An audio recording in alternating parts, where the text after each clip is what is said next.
ದೇವ್ರೆ, ನನ್ ಕೂಗ್ ನಿನಗೆ ಕೇಳಿಸ್ಬಿಡ್ತಾ? ನೀನೇ ಅಕ್ಕ ಇಲ್ಲಿಗೆ ಬರ್ದೇ ಇರೋ ಹಾಗೆ ಮಾಡ್ಬಿಟ್ಯಾ? ಅವ್ರು ಬರೋದ್ ಬೇಡಪ್ಪ. ನನ್ ಗಂಡನ್ ಜೀವನ ಎರಡೂ ಇದ್ರಲ್ಲಿದೆ.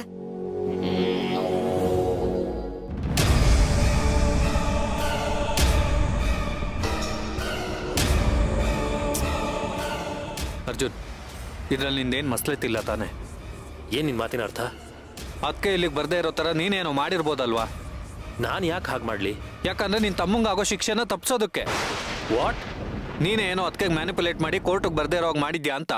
ಹಲೋ, ನಾನು ಈ ಕರಿ ಕೋರ್ಟಿನ ಮೇಲೆ ನಂಬಿಕೆ ಇಟ್ಟಿರೋನು, ನ್ಯಾಯದ ಮೇಲೆ ನಂಬಿಕೆ ಇಟ್ಟಿರೋನು, ನಾನು ಓದಿರೋ ಕಾನೂನು ಮೇಲೆ ನಂಬಿಕೆ ಇಟ್ಟಿರೋನು, ನನ್ನ ಸಾಮರ್ಥ್ಯದ ಮೇಲೆ ನಂಬಿಕೆ ಇಟ್ಟಿರೋನು. ಕೇಸ್ ಗೆಲ್ಲೋದಕ್ಕೋಸ್ಕರ ಈ ತರ ಚೀಪ್ ಗಿಮಿಕ್ ಮಾಡುವಂತ ಅವಶ್ಯಕತೆ ನನಗಿಲ್ಲ. ಮತ್ತೆ ಕೊನೆ ಮೂಮೆಂಟ್ ಅಲ್ಲಿ ಅದಕ್ಕೆ ಇಲ್ಲಿ ಹೋದ್ರು. ಅದು ನನಗೆ ಗೊತ್ತಿದ್ರೆ ನಾನು ಯಾಕೆ ಕಾಲ್ ಮಾಡ್ಕೊಂಡು ಒದ್ದಾಡ್ತಾ ಇದ್ದೆ? ಇದು ಹೀಗೆಲ್ಲ ಆಗುತ್ತೆ ಅಂತ ಗೊತ್ತಿದ್ರೆ ನಾನೇ ಅದಕ್ಕೆ ಜೊತೆ ಕರ್ಕೊಂಡು ಬರ್ತಾ ಇದ್ದೆ. ಸೇವಂತಿಗೆ ಏನಾದರೂ ಆಗಿದೆಯೇನೋ ಅಂತ ನನಗೆ ಭಯ ಆಗ್ತಿದೆ. ಭಾವ, ಭಾವ, ಜಡ್ಜ್ ಸಾಹೇಬ್ರು ಕರೀತಿದ್ದಾರೆ.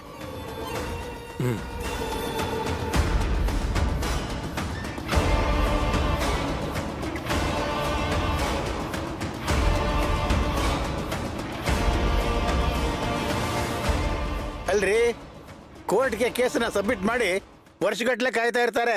ಅಂತದ್ರಲ್ಲಿ ಇವ್ರು ಕೋರ್ಟ್ ಟೈಮ್ನ ವೇಟ್ ಮಾಡ್ತಾ ಇದಾರಲ್ಲ. ಏನ್ ಸ್ವಲ್ಪನಾದ್ರು ವರ್ಕ್ ಎಥಿಕ್ಸೇ ಇಲ್ವಾ ಇವ್ರಿಗೆ?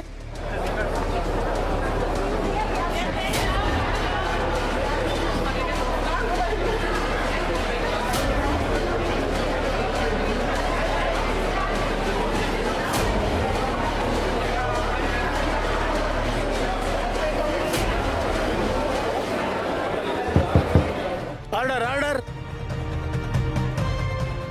ನೋಡಿ, ಇದು ನ್ಯಾಯಸಮ್ಮತ ಅಲ್ಲ. ಸೇವಂತಿ ಅವ್ರ ಕೋರ್ಟ್ಗೆ ಬರ್ದೇ ಹೋದ್ರೆ ಇದುವರೆಗೂ ಅವ್ರು ಸಲ್ಲಿಸಿರೋ ಎಲ್ಲ ಸಾಕ್ಷ್ಯಾಧಾರಗಳು ನಲ್ಲಿಫೈ ಆಗತ್ತೆ.